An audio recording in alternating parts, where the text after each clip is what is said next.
एक बार कंफर्म करो in the chat box.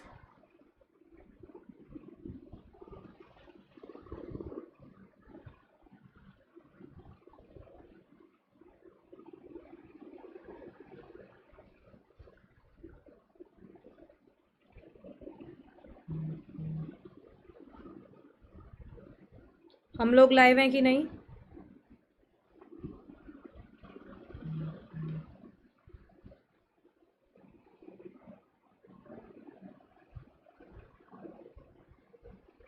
हाँ जी, तो शुरू करें सेशन। ऑलराइट गाइस, तो अभी आप लोगों के लिए बहुत ही वैल्यूएबल एडवाइस है। ऑब्वियसली आप सभी लोगों को एडमिट कार्ड जो है वो मिल गया होगा, ठीक है। एडमिट कार्ड रिसीव हो गया होगा। सबसे पहले तो ऑलीवुड चैनल को एक बार यहाँ पर सब्सक्राइब कर लेना, ऑलीवुड वाईटी चैनल को, एंड ऑलीवुड ऐप को डाउनलोड कर लेना। लिंक जो है इस वीडियो के डिस्क्रिप्शन बॉक्स में मिल जाएगा। Alright guys, so today we are going to do last minute tips for EPFO SSA। EPFO SSA के लिए आप सभी लोगों के लिए लास्ट मिनट टिप्स है। सबसे पहले तो जो भी लोग क्लास के अंदर अभी प्रेजेंट हैं, वीडियो को लाइक कर दो, चैनल को सब्सक्राइब कर दो गाइस, उसके बाद हम आगे बढ़ेंगे, ठीक है। तो यहाँ पर अब आपको कुछ एक ऐसी टिप्स यहाँ पर मैं देना चाहूँगी जो लास्ट में बहुत वैल्यूएबल साबित होती है, क्योंकि हमने कितना पढ़ा है इससे कहीं ज़्यादा इंपॉर्टेंट है कि हम किस तरीके से एग्ज़ाम को करके आ रहे हैं। That is very important. यानी कि वो जो टाइम है ना आपका, जब आप एग्ज़ाम दे रहे होते हैं, वो सबसे क्रूशियल होता है। वहाँ से डिसाइड होता है कि आपका क्या स्कोर आएगा। उस वक्त पर जो आप आंसर कर रहे हो उससे आपका स्कोर इस्टेब्लिश हो रहा है, जो आपका मेरिट लिस्ट के अंदर इंक्लूड किया जाएगा। आप सभी को पता होगा कि टाइपिंग टेस्ट क्वालिफाइंग है। क्वालिफाई करते ही जब मेरिट प्रिपेयर की जाएगी तो इस एग्ज़ाम के अंदर जो आपका स्कोर है उस हिसाब से आपको मेरिट लिस्ट के अंदर डाला जाएगा। स्कोर कम मतलब मेरिट लिस्ट में यहाँ पर चांसेस कम। लेकिन अभी इसका हेडेक हम लोग नहीं लेंगे। कहने का मतलब यह है कि ये जो टिप सेशन है ये भी इंपॉर्टेंट है, इसको हल्के में मत लेना, क्योंकि ये टिप्स आपके लिए बहुत इंपॉर्टेंट है। सबसे पहली टिप क्या होती है? सबसे पहली चीज़ होती है कि आप एग्ज़ाम दे पाओ। आप एग्ज़ाम दे पाओ उसके लिए आपको एग्जामिनेशन सेंटर पर पहुंचना ज़रूरी है। सबसे पहले सेंटर पर टाइम से पहुंचो, लेट नहीं होना है, क्योंकि अगर तुम लोग लेट चल रहे हो तो दिमाग में डर रहेगा कि यार टाइम से पहुंच पाऊंगी कि नहीं। तो वो डर जो है वो यहाँ बैठ जाएगा, वहीं से मूड ऑफ, वहीं से दिमाग की जो सोचने की क्षमता है वो धीरे धीरे डिक्रीज होगी, ठीक है। तो बहुत सारा माइंड में जब डर बैठा होगा ना तो एग्ज़ाम भी अच्छे से नहीं कर पाओगे। सबसे पहली चीज़ सेंटर टाइम पे पहुंचना है, और इसी के साथ इक्वली दूसरी सबसे इंपॉर्टेंट चीज़, आपके पास में वो सारे डॉक्यूमेंट्स होने चाहिए, जैसे कि आपका एडमिट कार्ड आपके पास में होना चाहिए। एडमिट कार्ड के साथ में आईडी प्रूफ जो भी आपसे मांग रखा है, आईडी प्रूफ फोटोकॉपी के रूप में मांग रखा है, या आईडी प्रूफ आपका रियल ओरिजिनल आईडी प्रूफ आपसे मांग रखा है लाने के लिए, वो आपका ना इंस्ट्रक्शन पेज पे होगा। तो आपका जो इंस्ट्रक्शंस पेज है उसको आप बहुत अच्छे से केयरफुली रीड करके जाओ। जो चीज़ें मांग रखी है अपने साथ में लेके आओ। किस टाइम कराए थे? रात में कराए थे। देखो, जो भी आपका क्वेरी है आप मुझे यहाँ डाल सकते हो शीतल शर्मा 01 पर, ठीक है। शीतल शर्मा मैम के नाम से ये मेरा टेलीग्राम चैनल है, इधर जाओ। जो भी आपको क्लासेस की पीडीएफ चाहिए, क्लासेस का लिंक चाहिए, सब कुछ यहाँ पर है। सारी वीडियोस का लिंक यहाँ पर है। यहाँ पर पीडीएफ वीडियोस आपकी ईपीएफओ एसएससी के लिए सभी मैराथन क्लासेस का पीडीएफ लिंक वगैरह सब मिल जाएगा। आज के सेशन के अंदर सिर्फ बात कर रहे हैं कि क्या चीज़ है जो आप यहाँ पर एग्जाम में जाके करेंगे, ताकि यू विल मेक श्योर कि आपका पढ़ा हुआ वेस्ट ना जाए।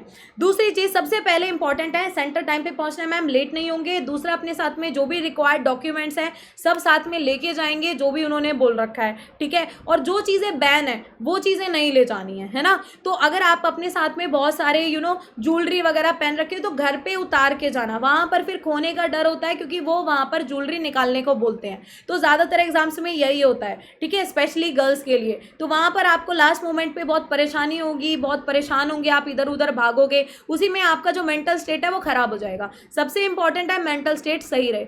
लेकिन इसके साथ में जो भी आपका फोटो आइडेंटिटी प्रूफ मांगा है वो तो आपको ले जाना ही है। प्लस उसके साथ याद रखना है कि आप लोग ना ये चीज़ पे बिल्कुल ध्यान नहीं रखते, क्योंकि एग्जाम से एक दिन पहले वैसे ही नींद नहीं आती, नींद उड़ जाती है। लेकिन आपको रिलैक्स रहना है और आपको कुछ घंटे पहले से ही पढ़ाई छोड़ देनी है। एक्स्ट्रा कुछ नया नहीं पढ़ना है, बहुत ज़्यादा नहीं पढ़ना है, कोई नया टॉपिक स्टार्ट नहीं करना है। 6 से 7 घंटे घंटे का नींद लेना है, सुबह ब्रेकफास्ट करके ज़रूर जाना। कई लोग फेंट होने को हो जाते हैं, ब्रेकफास्ट नहीं करके जाते हैं, तो वहाँ पर क्या होता है, बहुत ज़्यादा ठूस ठूस के भी मत खाना, नींद आने लग जाएगी।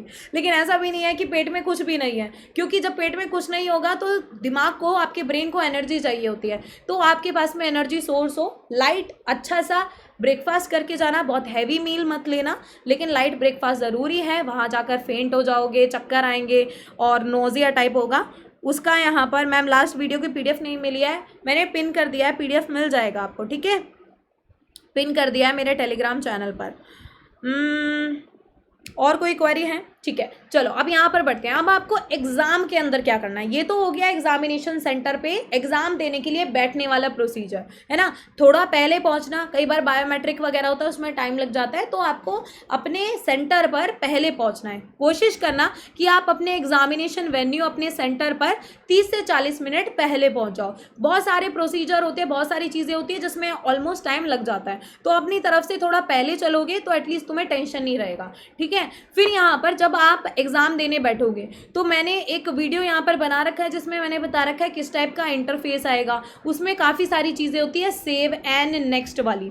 तो आपको जब भी आप कोई आंसर टिक मार्क करते हो, मान लीजिए ये ऑप्शन है, ऐसे ऑप्शन होंगे, ठीक है, ऑप्शन नंबर 1, ऑप्शन नंबर 2, 3 और 4, आपको क्या करना है, इधर टिक मार्क करना है। मान लीजिए आपने ऑप्शन नंबर 1 पर इसको टिक कर दिया, उसके बाद में आपको अगर इसको सेव करना है तो सेव एंड नेक्स्ट करो। सेव एंड नेक्स्ट करोगे तभी आपका आंसर जो है वो सबमिट हो पाएगा, तभी आपका आंसर उनके पास में पहुंच पाएगा। तो सेव एंड नेक्स्ट करना बहुत ज़रूरी है। अगर आपको किसी क्वेश्चन में ये लगता है कि यार कन्फ्यूजन है, हो सकता है कि शायद बाद में इसको देखता हूँ, तो आपको क्या करना है, mark for review and save वाला जो ऑप्शन होता है ना, save and mark for review, ये होता है। मतलब जहाँ पर अगर आपको कुछ ये है कि मेरे को इसको सेव करना है, शायद ये मेरा ठीक हो सकता है, लेकिन बाद में मैं इसके ऊपर सोचना चाहता हूँ, तो save and mark for review पर कर देना। जिसका तुम 100% श्योर हो तो उसको सेव एंड नेक्स्ट करना, कभी मत भूलना सेव एंड नेक्स्ट करना। अदरवाइज आपने ऑप्शन पर टिक किया और सेव एंड नेक्स्ट किया, इसका मतलब क्या है कि वो आपका वहाँ पर बुक नहीं होगा। अब कैसे पता चलेगा कि तुम्हारा कोई क्वेश्चन जो है जिसका तुमने आंसर किया उसका आंसर बुक हो चुका है? वो ग्रीन शो करेगा वहां पर, उस क्वेश्चन नंबर के इधर ग्रीन ऑप्शन शो करेगा, ठीक है। व्हाइट वाले वो होंगे जो अभी तक आपने अटेम्प्ट नहीं किए, रेड वाले वो होंगे जो आपने क्वेश्चन देख तो लिया है लेकिन क्वेश्चन को आंसर नहीं किया है, पर्पल वाले वो होंगे जो आपने मार्क फॉर रिव्यू पर बाद में देखने के लिए डाल रखा है, और purple with a green dot वो होंगे जिसका आंसर तो आपने मार्क कर रखा है लेकिन आगे के लिए रिव्यू के लिए डाल रखा है कि टाइम बचा तो दोबारा से एक बार देखूंगा आंसर चेंज करना है कि नहीं। और save and mark for review उसी के लिए होगा, ठीक है। तो ये चीज़ें आपको बहुत अच्छे से ध्यान रखनी है। टेलीग्राम चैनल पर उस वीडियो का लिंक डाल दूंगी, देख के जाना किस टाइप का इंटरफेस है, कैसे होगा, ठीक है। अगर आपने मॉक टेस्ट दिए हुए तो आपको टेंशन है ही नहीं, आपने ऑलरेडी देख रखा है। Do not dedicate more than 30 to 40 second on an particular question, specially quant और रीजनिंग के केस में। बहुत ज़्यादा एक क्वेश्चन के ऊपर अपना टाइम वेस्ट मत करना। 40 सेकेंड में आपको पता लग जाता है इसका आंसर निकल रहा है नहीं निकल रहा है। उसके बाद भी अगर आपको लगता है कि थोड़ा और टाइम दे दो तो 1 मिनट दे सकते हो मैक्स टू मैक्स, वो भी मैथ्स के केस में जिसमें थोड़ा फॉर्मूला वगैरह लगा के तुम करते हो तो वो, और पजल के केस में, ठीक है। इनमें थोड़ा सा आप 1 मिनट तक दे सकते हो। अगर लगता है कि दिक्कत आ रही है, नहीं समझ में आ रहा है, निकल नहीं रहा है, छोड़ो, तभी तुरंत की तुरंत दूसरे क्वेश्चन पर जाओ। और साथ में एक चीज इसका बिल्कुल भी बच्चे ध्यान नहीं रखने हैं, है ना। बेसिक बहुत लोगों को नहीं पता होते हैं विशाल, जो बिगिनर्स होते हैं, तो उनको मैं यहाँ पर बता रही हूँ, ठीक है। नहीं, अभी 22 और 23 वाले जो स्टूडेंट्स हैं उनका अभी एडमिट कार्ड नहीं आया है। एनटीए ने इसका पूरा एक नोटिस जारी किया है कि उनका एडमिट कार्ड अभी बाद में होगा, क्योंकि बोला है ना 3 दिन पहले का सिनेरियो बोला है। 18 वालों का लेट कर दिया इन्होंने, लेकिन अभी 18 से 21 वालों तक का एडमिट कार्ड दे दिया है। आप लोगों का कल परसों में आ जाएगा 22 और 23 वालों का। आपको टाइमर पर एक नज़र रखनी है हमेशा कि आपका टाइम वहाँ पर घटता जा रहा है, तो आपको ये भी ध्यान रखना है ऐसा ना हो कि आप क्वेश्चन करने में लगे हुए आपने टाइमर को नहीं देखा है, वहाँ दिक्कत आ गई है। कई बार क्या होता है ऑप्शन क्वेश्चंस के अंदर थोड़ी सी कंफ्यूजन होती है या क्वेश्चन में आपको लगता है पढ़ा तो है, तो वहाँ पर क्या करना, एलिमिनेशन मेथड यूज़ करना ऑप्शंस के अंदर। ऑप्शंस को देखना, उसमें आपको पता लग जाएगा कि ये ऑप्शन तो इस क्वेश्चन के साथ में नहीं जा रहा है, तो ऑप्शन से एलिमिनेशन मेथड से भी कई बार आपके आंसर निकल जाते हैं। तो कोशिश करना कि ये आप यूज़ करो जहाँ पर भी यूज़ कर पाओ इसको, या जहाँ पर भी एप्लीकेबल है। उसके अलावा अपना सेव योर आंसर करना, तब आगे बढ़ना। जो आपको अच्छे से आता है उसको सेव करके आपको आगे बढ़ना है, ठीक है।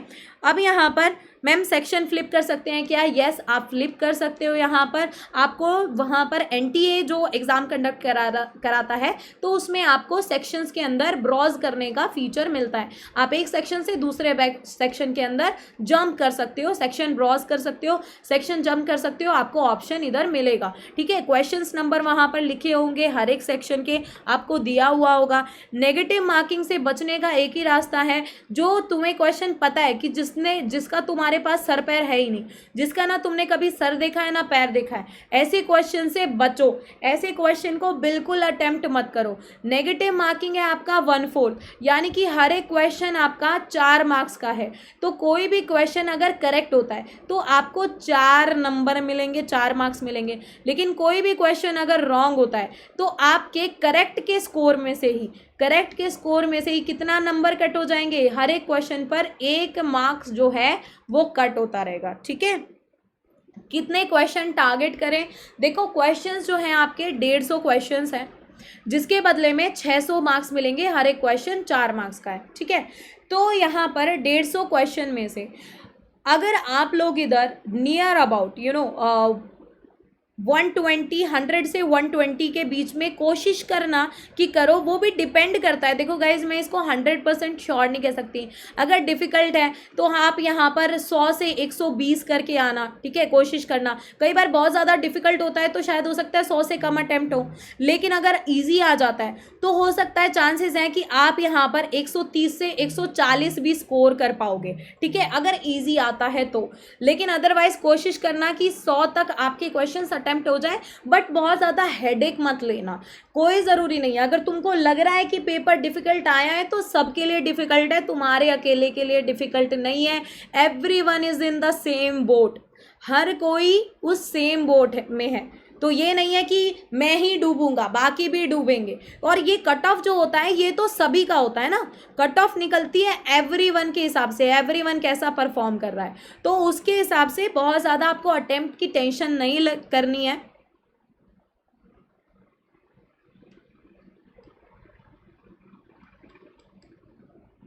मैम क्वांट डिफ़िकल्ट लग रहा है। प्रियंका 2 जगह पर है, मेरे टेलीग्राम चैनल पर आपको लिंक मिल जाएगा, पीडीएफ मिल जाएगा मैराथन सेशन का, तो यहाँ पर ज्वाइन कर लो। शीतल शर्मा मैम के नाम से मेरा टेलीग्राम चैनल है। और अगर कोई डाउट है तो यहाँ पर आप मुझे बोल देना, ठीक है प्रियंका। किसी और को भी कोई डाउट है, कोई मैराथन से रिलेटेड वीडियो पीडीएफ से रिलेटेड डाउट है, यहाँ पर बोल देना। 39.9 के सब्सक्राइबर्स हैं इस चैनल पर। टेलीग्राम पर जाकर लिखोगे ना शीतल शर्मा मैम, आसानी से मिल जाएगा, ठीक है। सेक्शनल कट ऑफ, बहुत अच्छा क्वेश्चन आप लोगों ने मुझसे किया है। सेक्शनल कट ऑफ मैंने जब नोटिफिकेशन के अंदर देखा तो यस, सेक्शनल कट ऑफ का मेंशन इधर है, लेकिन कितना होगा ये नहीं है। सेक्शनल कट ऑफ और ओवरऑल कट ऑफ दोनों होंगी इधर, बट आई थिंक ये दोनों ही कट ऑफ निकाली जाएंगी depending on the based on performance of students, यानी कि कैसा परफॉर्मेंस होता है स्टूडेंट्स का, उस हिसाब से एवरेज निकाल कर, और वैकेंसीज के रिस्पेक्टिव में, क्योंकि इन्होंने क्या बोला है कि इन्होंने बोला है कि यहाँ पर 1:10 के रेशो में क्या बुलाया जाएगा, बच्चों को बुलाया जाएगा। मतलब हर एक जॉब पर, हर एक सीट पर 10 बच्चों को क्वालिफाई करवाया जाएगा। हर एक सीट पर 10 बच्चे उसके लिए, एक सीट के लिए यहाँ पर क्वालिफाई करेंगे। ये 10 बच्चों को बुलाया जाएगा किसके लिए? टाइपिंग टेस्ट के लिए। हर एक सीट पर 10 बच्चों को बुलाया जाएगा टाइपिंग टेस्ट के लिए 1:10 की रेशो में। उसके बाद में इनमें से काफ़ी सारे बच्चे, मान लो अगर 10 बच्चे हैं एक सीट पर, तो कुछ 4-5 बच्चे तो ऐसे होंगे जो टाइपिंग टेस्ट के अंदर ही डिस्क्वालीफाई हो जाते हैं, है ना, जो डिस्क्वालीफाई हो जाते हैं। औसतन 4-5 बच्चे तो हो ही जाते हैं डिस्क्वालीफाई, किसी ना किसी रीजन की वजह से एक्यूरेसी नहीं है या फिर स्पीड नहीं है, क्योंकि लास्ट मिनट पर तैयारी करते हैं ना टाइपिंग टेस्ट की, तो नहीं हो पाती, इतनी जल्दी एक्यूरेसी नहीं आ पाती है। अगर आपको बोल रहा है कि आपको 30 वर्ड पर मिनट चाहिए, स्पीड आपकी होनी चाहिए उसके लिए 50, तब वहां जाके टक टक टक टक टक होता है ना कान में, तो अपने आप हाथ कांपने लग जाते हैं। ठीक है, तो तुम प्रैक्टिस करते हो घर में शांत माहौल में, वहां जाके टक टक होता है। मैंने खुद एक्सपीरियंस किया हुआ है, मेरे साथ भी हो चुका है, कई बार हो चुका है टाइपिंग टेस्ट में। तो तब मेरे को यहाँ पर ये रियलाइज हुआ कि मेरी 30 से 35 आ गई थी वर्ड पर मिनट मेरी टाइपिंग स्पीड, लेकिन चाहिए कितनी, 50 चाहिए, तब जाके वहां पर 30 का कर पाओगे। 35 आती है तो वहां जाके 25 वर्ड ही लिख पाओगे 1 मिनट में। तो ये वाला प्रॉब्लम है इधर। ठीक है, क्वांट से रिलेटेड गाइडेंस क्या हो सकती है? देखो, क्वांट के लिए मैं आप लोगों को ये बोलना चाहूंगी कि क्वांट के अंदर आपको ना सिली मिस्टेक्स नहीं करनी है। बहुत सारे मार्क्स कट होते हैं आपके सिली मिस्टेक्स की वजह से।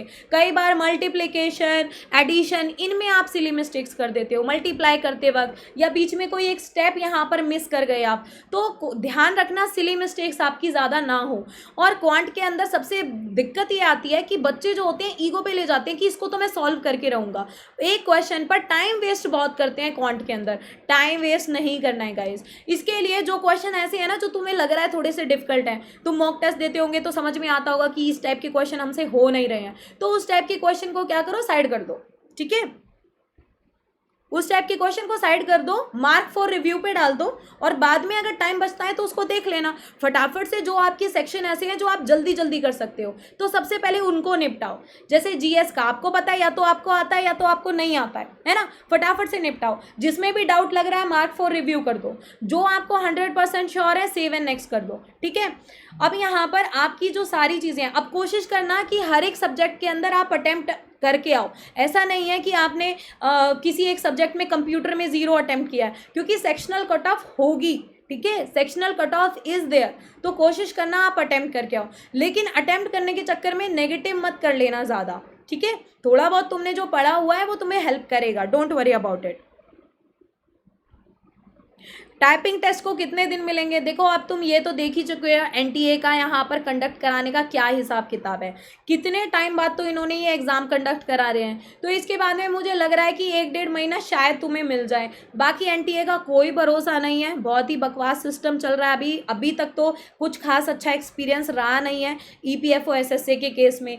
अब यहाँ पर देखना यह है कि कब ये लोग कंडक्ट कराते हैं, क्योंकि उससे पहले तो इनको स्टेनो का कराना पड़ेगा, फिर उसी के साथ में ये इसका भी कंडक्ट कराएंगे। तो तुम मान के चलो कि नियर अबाउट 1 महीना तो होगा तुम्हारे पास टाइपिंग के लिए, है ना। तो अभी आप टाइपिंग से लग जाओ। टाइपिंग से देखो, टाइपिंग एक ऐसी स्किल है, चाहे तुम्हारे एग्ज़ाम के लिए तुम वहाँ पर जाओ ना जाओ, क्वालिफाई करो टाइपिंग टेस्ट देने के लिए, तुम्हारा पेपर क्लियर हो चाहे ना हो किसी भी एग्ज़ाम में, लेकिन टाइपिंग एक ऐसी चीज़ है जो पेपर के अलावा भी आपको आनी चाहिए। एक अच्छी स्किल है, आप फास्ट काम करोगे, जल्दी काम करोगे और बहुत इंप्रेसिव लगता है। किसी भी जॉब में जाओगे, आपके टाइपिंग स्पीड देखेंगे ना लोग तो काफ़ी इंप्रेस हो जाएंगे। तो ये चीज़ एक ऐसी है, बेसिक स्किल है जो सबको आनी चाहिए। ठीक है, तो टाइपिंग अपना पैरेलली रखो आप लोग, कभी बीच में टाइपिंग मत छोड़ना। टाइपिंग को ऐसे समझो जैसे तुम लोग यूट्यूब पे शॉर्ट्स देखते हो और इंस्टाग्राम पे रील्स देखते हो ना, ऐसे ही आधा घंटा पौना घंटा अपना टाइपिंग को दो, मस्त मज़ा आएगा। गेम की तरह बहुत सारी ऐप भी है आपकी जिनके ऊपर आप टाइपिंग सीख सकते हो, है ना, टाइपिंग मास्टर वगैरह वाली। अब आपको सिर्फ और सिर्फ रिविजन करना है। रिवीजन लेवल पीओ जैसा रहेगा या क्लर्क, मेरे को अभी ये इंट्यूशन आ रहा है कि मॉडरेट लेवल रहेगा अगर मैं प्रीवियस ईयर के हिसाब से देखूं, लेकिन क्योंकि इस बार एनटीए यहाँ पर पूरा एग्जाम वही कंडक्ट करा रहा है, क्वेश्चंस भी वही फ्रेम करेगा, तो समहाउ आप समझ सकते हो कि इस बार पैटर्न में थोड़ा सा चेंज मिलेगा आपको। ठीक है, और आपके साइंस से क्वेश्चन, हिस्ट्री, ज्योग्राफी से क्वेश्चंस भी देखने को मिल सकते हैं, क्योंकि स्टेनो में भी करंट अफेयर से ज़्यादा क्वेश्चन नहीं आए थे, तो मे भी हो सकता है करंट अफेयर से कम क्वेश्चन आए। वैसे भी आपके जीए जीएस के अंदर 30 ही क्वेश्चन है, 30 क्वेश्चन में क्या क्या ही डालेंगे आपको पता ही है, वो तो है ना। ठीक है, पेपर टफ था तो मान के चलो मॉडरेट से डिफिकल्ट के बीच में इसको मान के चलो, इजी तो नहीं आएगा गाइस, क्योंकि इनको काफ़ी सारे, अब डिपेंड करता है कितने बच्चों ने अप्लाई किया हुआ है, अप्लाई कितने बच्चों ने किया है, वैकेंसी कितनी है, उसके हिसाब से ये लोग पेपर सेट करते हैं, क्योंकि इनको यहाँ पर 1:10 का रेशो मेंटेन करना होता है, उन्हीं बच्चों को सिलेक्ट करना होता है। तो अब क्या करेंगे ये लोग, अगर बहुत सारे लोगों का एप्लीकेशन आया है, बहुत सारे लोग अपीयर होते हैं, तो उसके लिए ये मॉडरेट से टफ के बीच में एग्जाम रख देते हैं। ठीक है, स्टेनो का इसलिए भी टफ बनता है क्योंकि स्टेनो की रिलेटिवली वैकेंसीज भी कम रहती है और बच्चे अप्लाई भी काफ़ी करते हैं। ठीक है, चलो, तो आई थिंक हम इस चीज़ के ऊपर आ चुके हैं ऑलरेडी। एक दो डाउट और हैं, वो मैं आप लोगों के अभी ले लेती हूँ, लेकिन प्लस याद रखना आज फ्रीडम फेस्ट डे का लास्ट डे है गाइस, फ्रीडम फेस्ट का लास्ट डेट है। तो अगर आपको कोई भी कोर्स या सब्सक्रिप्शन, जैसे मैं आपको बोलती हूँ super elite is the best subscription on ऑलीबोर्ड, कुछ आपको परचेज करने की ज़रूरत नहीं है। बैंक एग्जाम्स वाले जो स्टूडेंट्स हैं, एस्पिरेंट्स हैं, इसको ज़रूर परचेज करें, शीतल कोड यूज़ करें to get the maximum discount on all my paid courses. Thank you for watching guys. And आप लोगों का यहाँ पर डाउट सेशन जो भी यहाँ पर है, जो भी आपके डाउट हैं, आप मुझे मेरे टेलीग्राम चैनल पर लिख सकते हैं, शीतल शर्मा 01, जो शीतल शर्मा मैम के नाम से है, ठीक है। तो यहाँ पर अपने डाउट लिख देना। बाकी ऑल द बेस्ट गाइज, आप लोगों को बहुत बहुत शुभकामनाएं और मेरी तरफ से बेस्ट विशेस हैं। अब मेरी तरफ से आपको ब्लेसिंग्स हैं कि आप अच्छा परफॉर्म करके आओ। याद रखना, जब सुबह घर से निकलो, फेस पे एक स्माइल होनी चाहिए, मन में एक शांति होनी चाहिए कि मुझे जो आता है मैं बेस्ट करके आऊँगा। डर को दूर दूर तक आने नहीं देना है, एक्सपेक्टेशन का बोझा कंधे पर रखना नहीं है, खुश रहना है और अच्छे से एग्ज़ाम करके आना है। दिमाग में बहुत ज़्यादा स्ट्रेस रखोगे, डर रखोगे, तो सोचोगे कहाँ से, जब पूरा दिमाग ही उन फीलिंग से भरा हुआ है, तो क्वेश्चंस को सॉल्व करने का दिमाग कहाँ से चलाओगे। तो दिमाग में इतना भूसा नहीं भरना है कि कोई और काम नहीं कर पाओ, ठीक है। Thank you so much everyone. बाकी आपके जितनी भी मैराथन्स हैं वो मिल जाएंगी। Thank you Priyanka, thank you guys. अब यहाँ पर फाइनल रिवीजन करो, जिनका एग्जाम 22-23 को है, बैठ के अच्छे से रिवाइज करो। जिनका कल एग्जाम है, आज शाम के बाद में आपको कुछ नहीं पढ़ना है, रिलैक्स करना है, चिल करना है, सोना है, खाना है और सुबह वहाँ पर टाइम से पहुँच जाना है। अपने डॉक्यूमेंट अरेंज कर लो, जो भी वहाँ पर इंस्ट्रक्शन पेज में आपको मांग रखा है, या तो मुझे इंस्ट्रक्शन पेज प्रोवाइड कर देना, मैं वहाँ पर तुम्हें गाइड कर दूंगी अगर कोई डाउट है तो। Thank you so much everyone, bye bye, take care and wish you guys all the very best.